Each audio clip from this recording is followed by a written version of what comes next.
Yan po. So, kung luto na po ito, malambot na siya.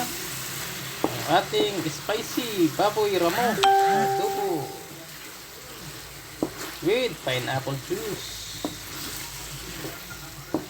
Spicy adobong baboy ramo with pineapple juice. Ito yung ribs niya.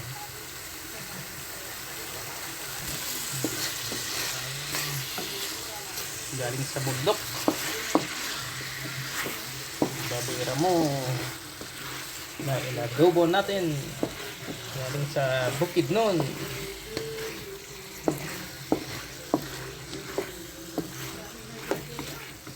Spicy adobong baboy ramo with pineapple juice.